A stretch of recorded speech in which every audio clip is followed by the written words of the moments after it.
Sometime in early 2026, 5 specific names quietly vanished from official royal records. No palace statement, no friendly leak to the press, just a sudden deafening silence where a presence used to be. But the real shock wasn't who was erased, it was who erased them. Princess Anne executed the purge, and the person who gave her the quiet nod to banish his own wife's family completely, King Charles himself. This wasn't palace housekeeping, this was a bloodless execution. The Midnight Eraser. Here is something that should be impossible within the most heavily monitored family in the world. In the freezing early months of 2026, 5 prominent individuals closely connected to the Parker BS family vanished from the official royal records.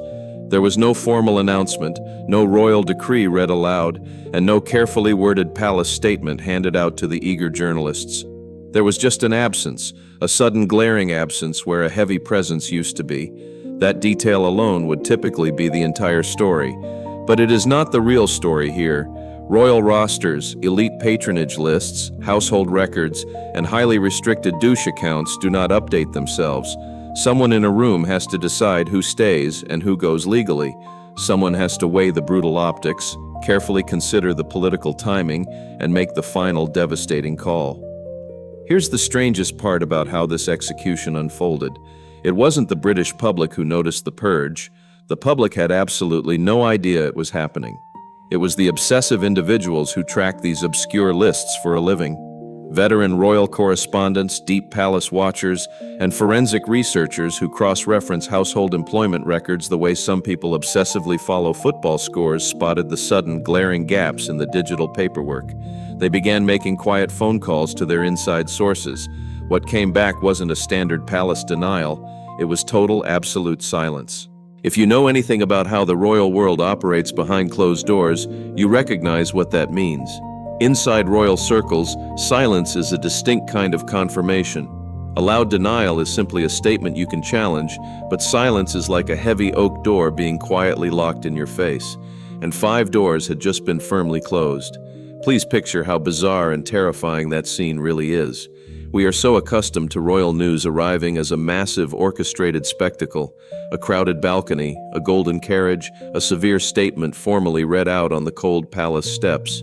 This purge was the exact opposite of a spectacle. It was a calculated subtraction, somewhere in a quiet, heavily guarded office. A master set of financial and patronage records was digitally updated. A few highly specific lines of text were quietly and permanently deleted. The only trace of the violence was a tiny digital gap that a handful of obsessive researchers noticed weeks later. There was no fanfare and there were no obvious fingerprints. Or at least that is how it was meant to appear to the outside world.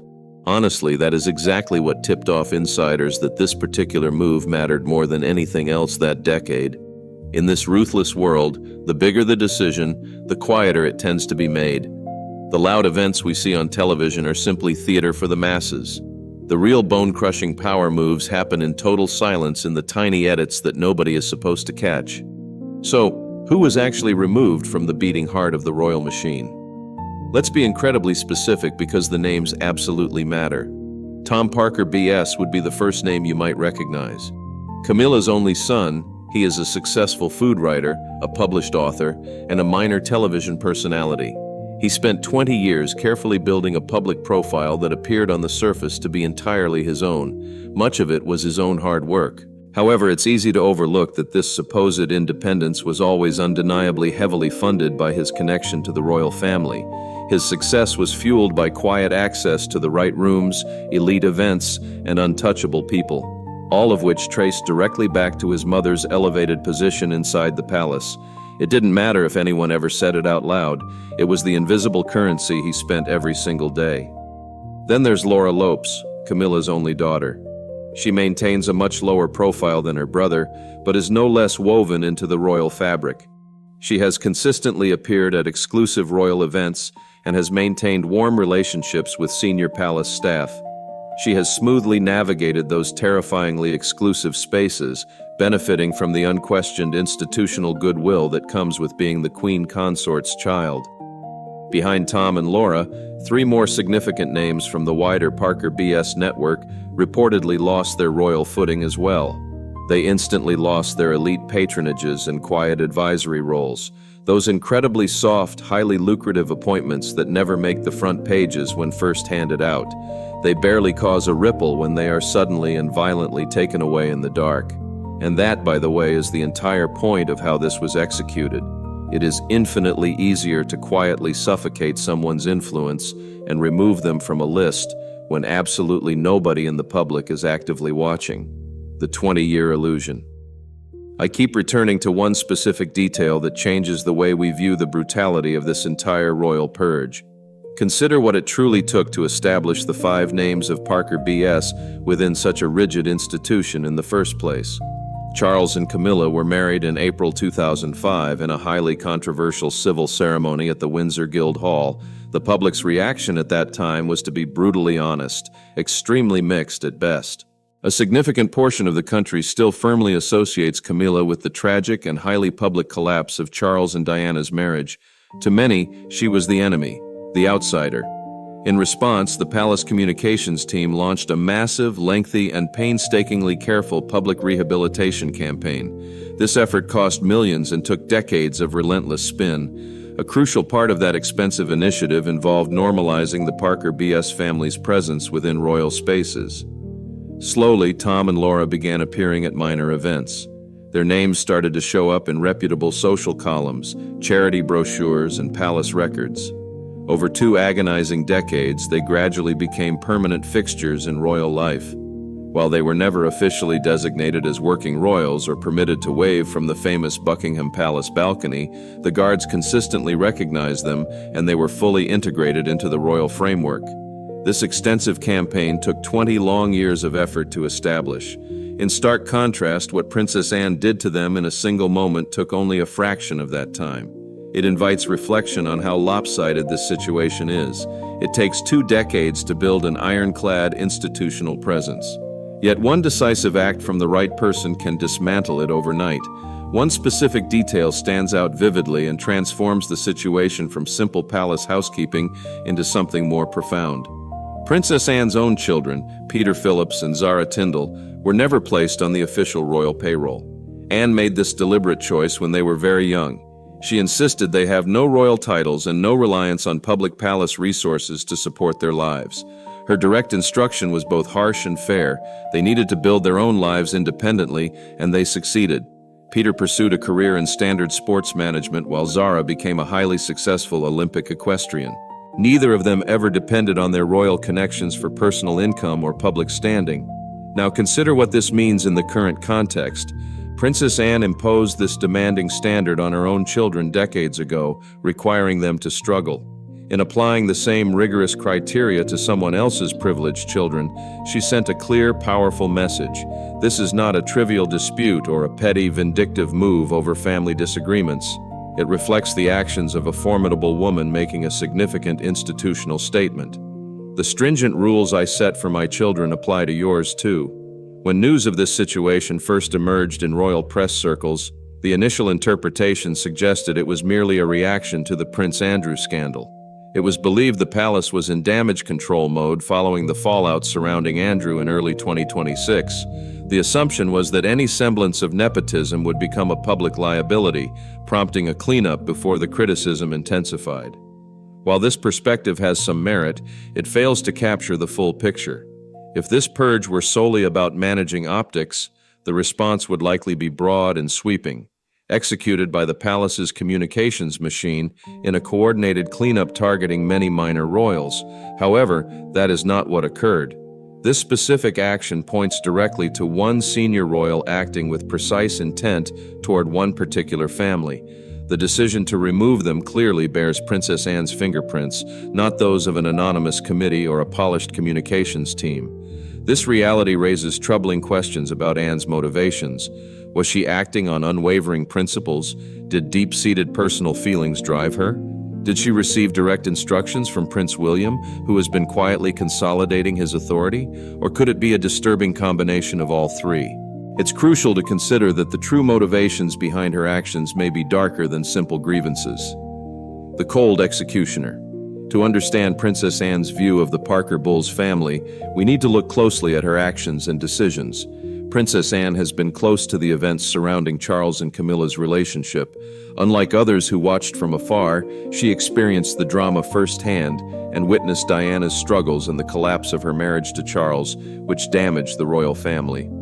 After this, she spent years working quietly to help the monarchy recover. Anne keeps her thoughts private and doesn't share them publicly.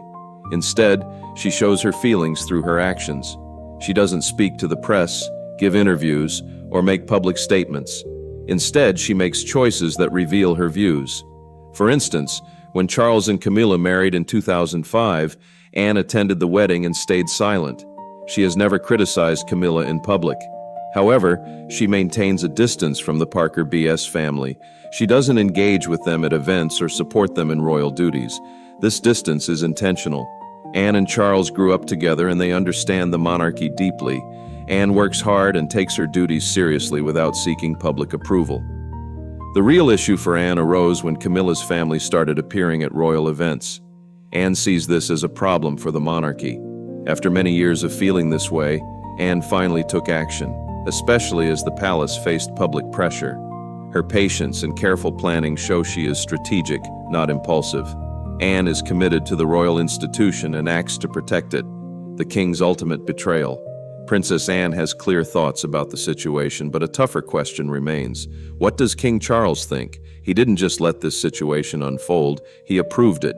How does a husband support an organized move against his wife's family?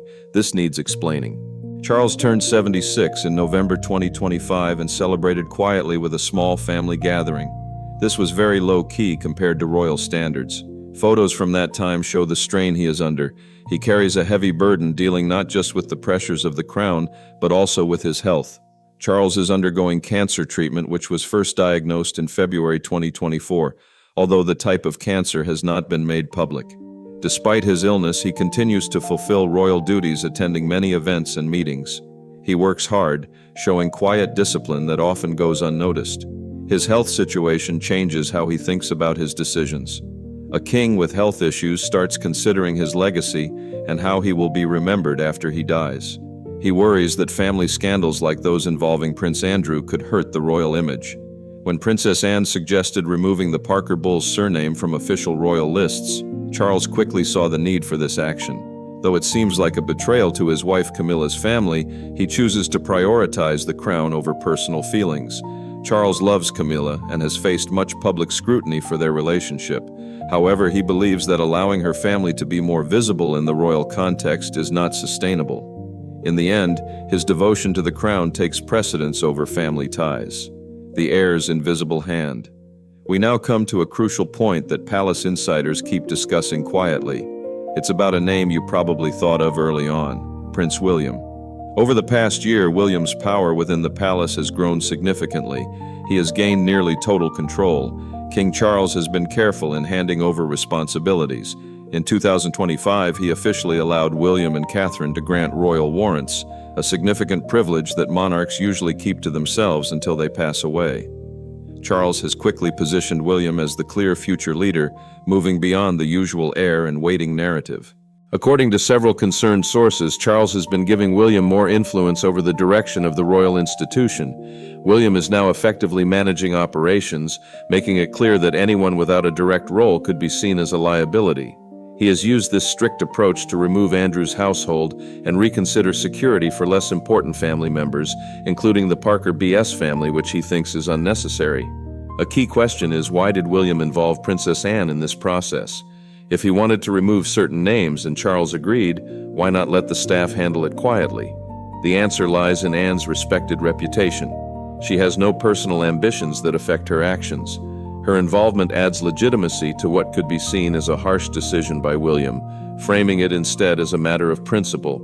Charles takes a strategic approach by letting Anne oversee the removals, avoiding direct blame for the actions taken against his wife's family. This way, it appears as necessary action led by a respected senior royal. Another question is whether Camilla knew about her husband's involvement in the removals. Sources indicate she was not, and her surprise suggested she didn't expect these changes. Charles and Anne have a deep connection shaped by their upbringing in a duty-focused family. When Anne suggested this tough plan, it gave Charles a way to protect the crown without directly confronting Camilla, allowing him to avoid a difficult conversation. The claustrophobic trap.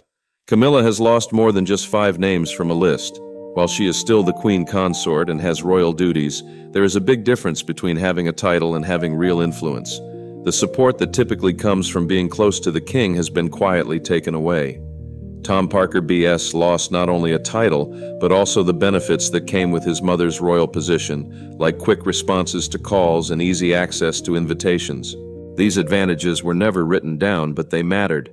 When names fall off the right lists, the impact is not always obvious. Still, it shows up in delays and missing invitations, creating a painful uncertainty about being forgotten or intentionally excluded. This emotional pain can be very cruel since there's no way to address it directly. Laura Lopes feels this loss differently.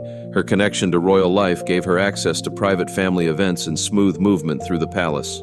Camilla's presence in smaller, important family gatherings has now changed. In a family where status is crucial, any uncertainty is risky.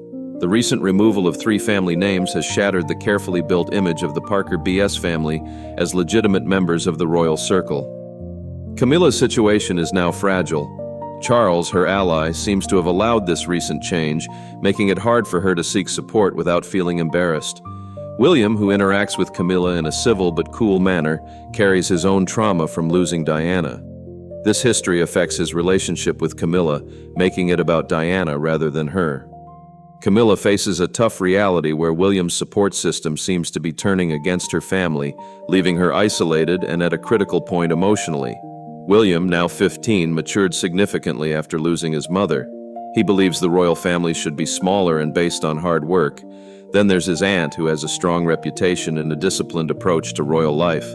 She has supported these ideas for 50 years. Diana and Anne's influence is pushing the royal family toward these ideals. When these 2 strong forces align, the people caught in the middle, like the Parker BS family, are at risk without even realizing it until it's too late. What Camilla might not have expected is Catherine. Catherine has quickly increased her role in the palace, surprising many. Her recovery from cancer treatment in 2024 brought her a lot of public support, which has given her real authority.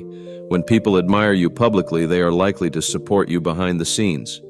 Catherine has used this support wisely. She is playing a major role in managing the fallout from Andrew's issues and working on public responses alongside William as a true partner, not just backup. For Camilla, this is quietly scary. Their public interactions seem friendly, but the reality is tough to ignore. The woman gaining power in the palace is not Camilla's ally. She is likely her successor. Each move Catherine makes towards power changes Camilla's role. The pressure on Camilla is increasing. Her best support comes from outside the palace, her sister, Annabel Elliot. Annabel was let go from her job when William took over the Duchy of Cornwall. She understands the pain of exclusion, and she and Camilla often talk. However, Annabel can no longer provide the same level of protected advice she once did. Then there's Sarah Ferguson, who remains a concern. Camilla and Sarah have stayed friends despite pressure to separate. When Sarah's name appeared in the Epstein documents in early 2026, the pressure on Camilla grew significantly. William sees this friendship as a major issue for Camilla, yet Camilla hasn't ended the friendship, which is becoming costly for her. Each time Sarah's name is mentioned in connection with the Epstein case, it gets harder for palace advisors to justify Camilla's choice to maintain that friendship. The situation is becoming clear. Charles supports Camilla, but is compromised. William is focused on reform, not on protecting Camilla's family. Catherine is gaining power and limiting Camilla's options. Annabel is pushed aside and Sarah is a growing problem.